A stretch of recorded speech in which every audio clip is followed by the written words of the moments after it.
Santo Lukas. Dimuliakanlah Tuhan.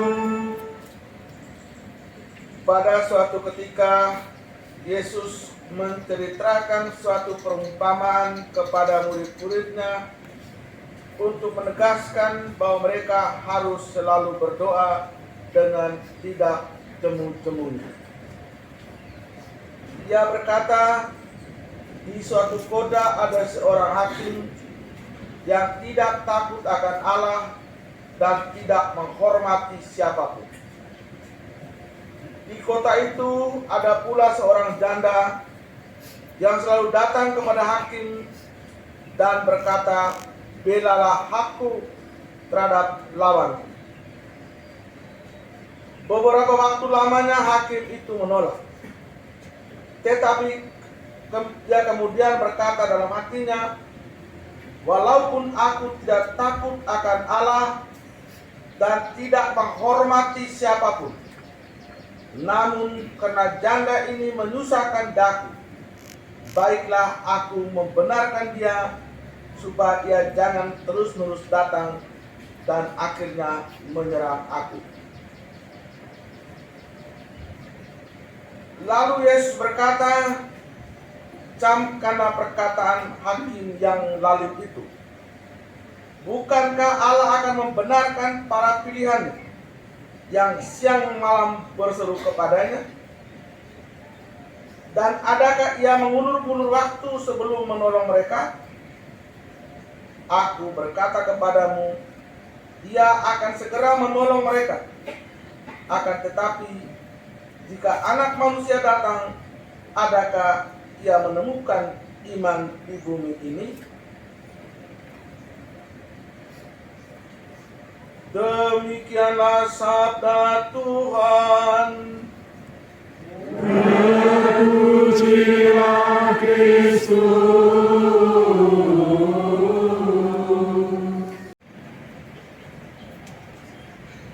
Bapak Ibu, saudara-saudari,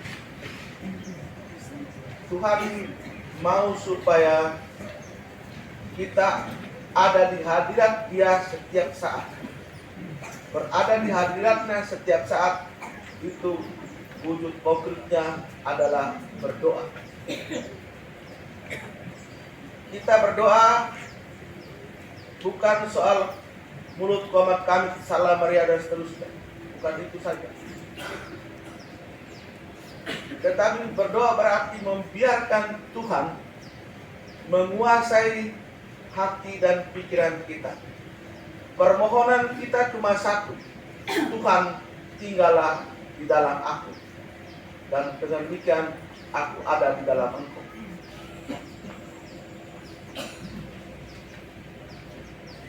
Dan ketika kita ada di dalam Tuhan dan Tuhan ada di dalam kita, maka apapun yang kita minta itu pasti dikabulkan. Dan Bapak Ibu, saudara-saudari, seringkali kita bertanya, kapan Tuhan mengabulkan doa saya?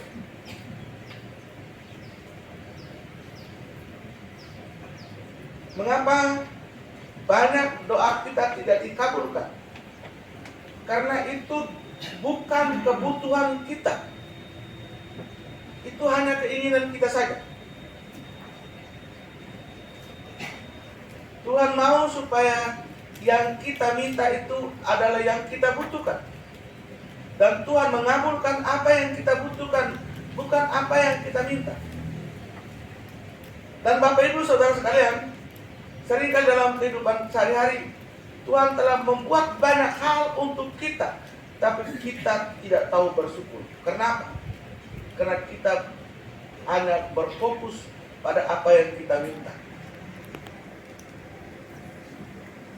Contoh Bapak Ibu, kita mungkin minta supaya usaha kita sukses. Kita minta supaya sakit penyakit kita sembuh.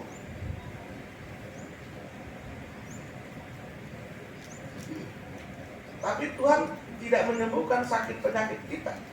Kenapa? Karena yang Tuhan mau supaya Anda bertobat, kita bertobat memperbaiki kelakuan kita. Yang Tuhan mau adalah supaya saya bisa mengampuni orang yang melukai hati saya. bukan supaya sakit saya sembuh.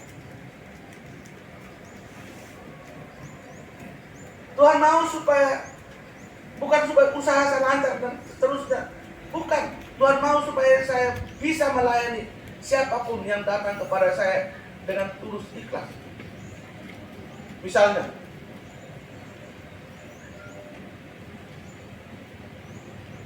saya punya toko kelontong jual. Entah orang datang beli banyak atau sedikit, saya mesti melayani dengan sikap yang sama. Bukan ketika dia beli banyak, saya melayani dengan sukacita, yang beli sedikit melayani dengan muka masam.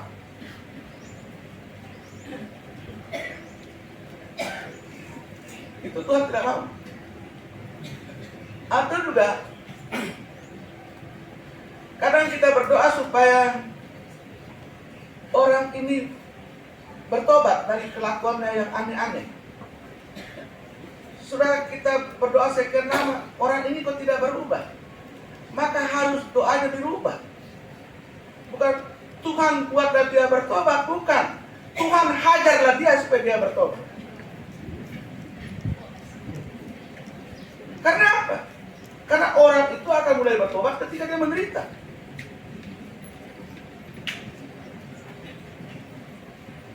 Bapak Ibu, seringkali banyak dari antara kita itu doa dan ini, Tuhan kapan saya dipanggil Tuhan?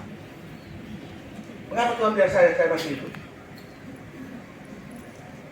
Bapak Ibu, Tuhan mau supaya di dalam penderitaan yang kita alami, kita persembahkan itu kepada Tuhan untuk keselamatan orang lain, untuk pertobatan orang lain, untuk keselamatan orang lain. Maka kadang-kadang kok saya kok tidak sembuh-sembuh juga. Tetapi ketika orang itu dengan sukacita, Tuhan, saya persembahkan sakit penyakit saya supaya keluarga aku menjadi lebih baik. Saya tetap sakit, tapi keluarga ini berubah. Itu sering kali terjadi, Bapak Ibu.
selalu